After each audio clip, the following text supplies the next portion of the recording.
Olá!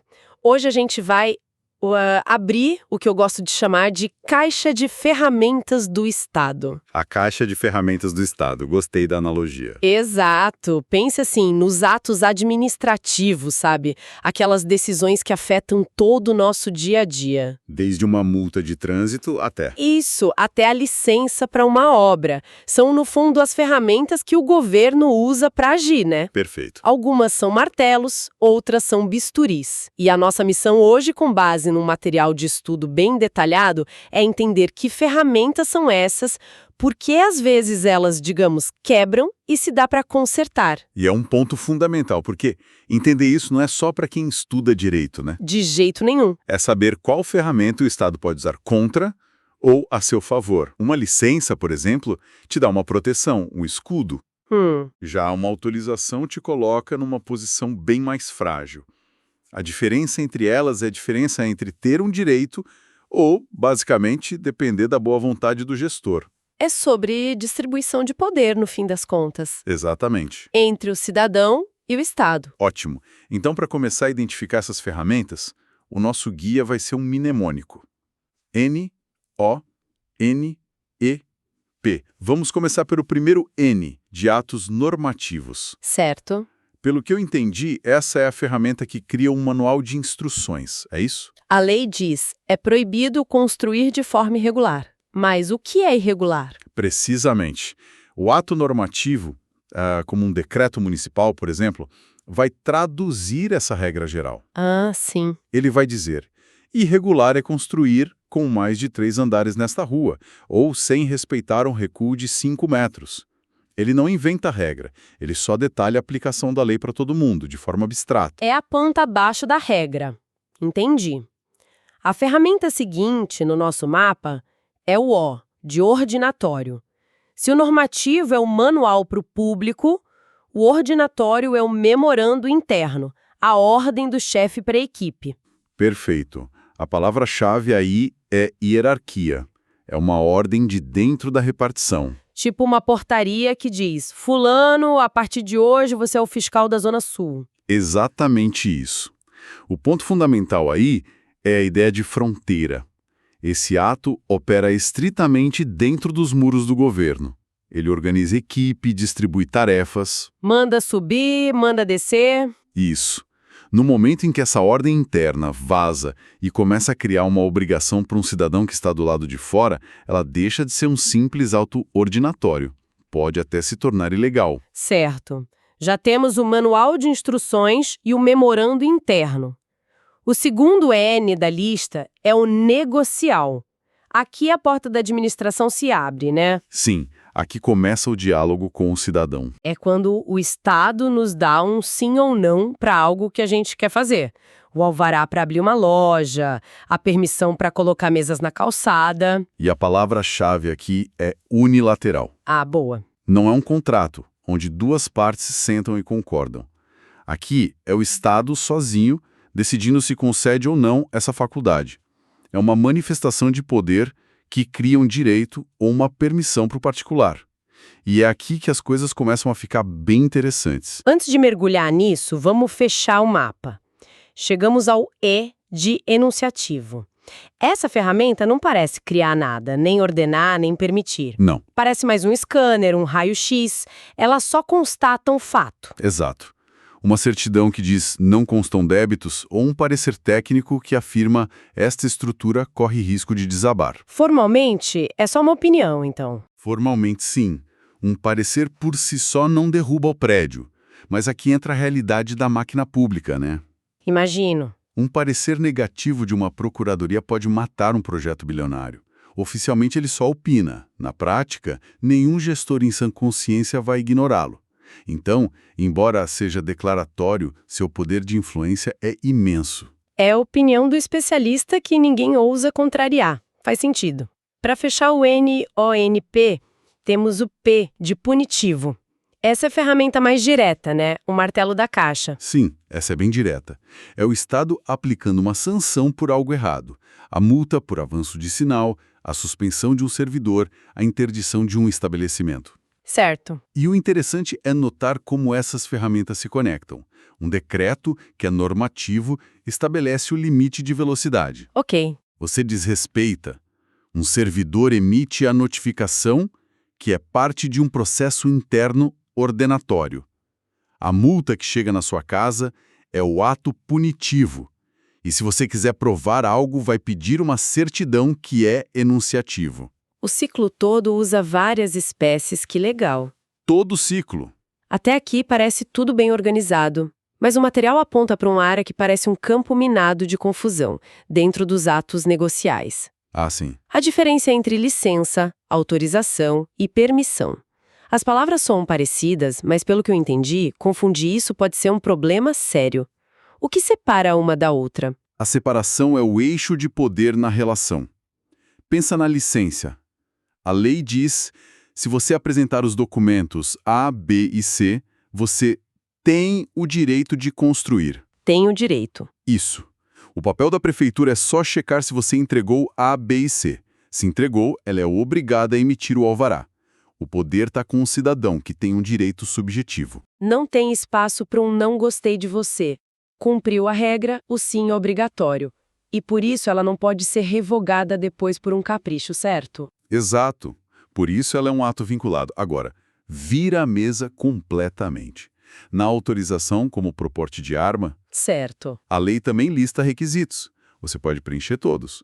Mas no final, a decisão ainda depende de um juízo de conveniência e oportunidade da autoridade. Ah, e tem um juízo de valor. Total, ela vai perguntar, é bom para a sociedade dar uma arma a essa pessoa neste momento? O poder aqui inverteu, está 100% com o Estado. É um ato discricionário e precário. Então o cidadão não tem um direito, ele tem uma mera expectativa. O sim é quase um favor. Basicamente isso. O impacto disso no dia a dia é brutal. Com uma licença, o cidadão está no controle, ele pode exigir. É uma relação de direito. Com uma autorização, é o contrário. E a permissão de uso de bem público, tipo as mesas de bar na calçada, segue essa lógica. A mesma lógica. É discricionária, a prefeitura avalia se aquelas mesas atrapalham os pedestres, por exemplo, e é precária. Entendi. E quem mora em cidade grande já viu isso. Numa semana a calçada está cheia de mesas, um lugar agradável.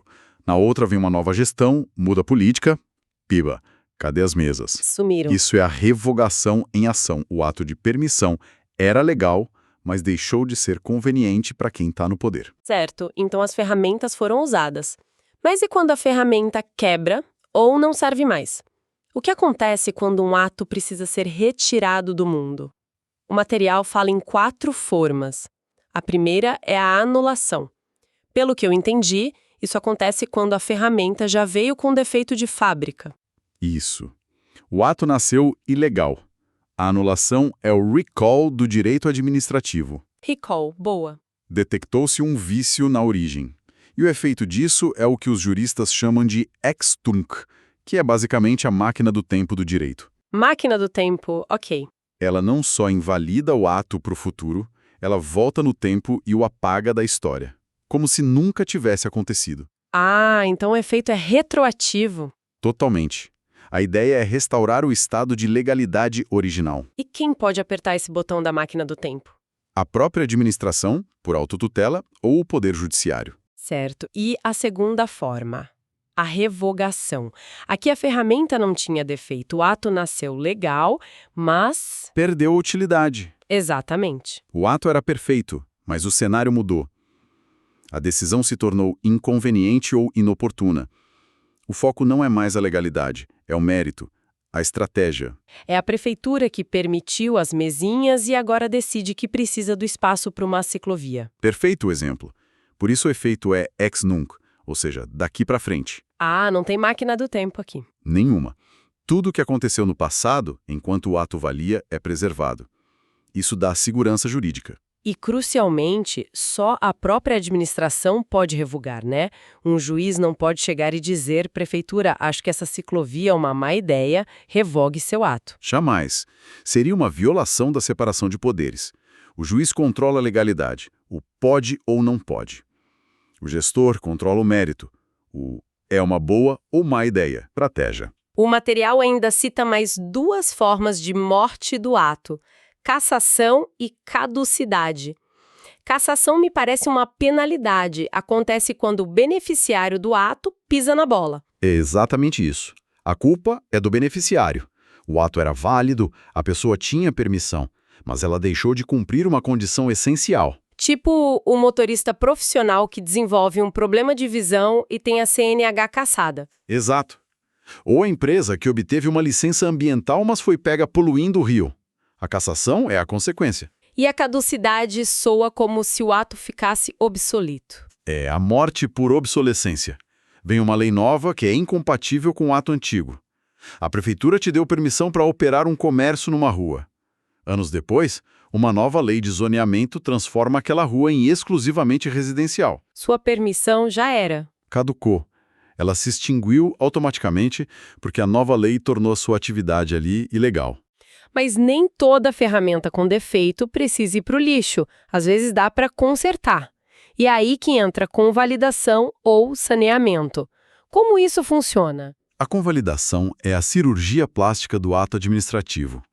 Gostei. Ele nasceu com um defeito, um vício, mas é um defeito pequeno, sanável. Em vez de jogar o bebê fora com a água do banho, ou seja, anular o ato inteiro por um detalhe, a administração pode corrigi-lo. A lógica é a da eficiência, então. Eficiência e segurança jurídica. Seria um desperdício anular uma licitação complexa por um simples erro de assinatura no documento errado. Mas quais defeitos são considerados pequenos o suficiente para permitir esse conserto? Não dá para consertar tudo, imagino. Não mesmo. A regra geral é que os vícios de competência e de forma são, em geral, sanáveis. Competência e forma? Vício de competência é quando a pessoa errada praticou o ato, mas uma autoridade superior poderia ter o praticado. O chefe pode ir lá e cobrir o erro do subordinado. Certo. E vício de forma é quando uma formalidade não essencial foi esquecida. Mas se o vício for no motivo, no objeto ou na finalidade do ato, Aí o problema é mais grave. aí o defeito é grave demais.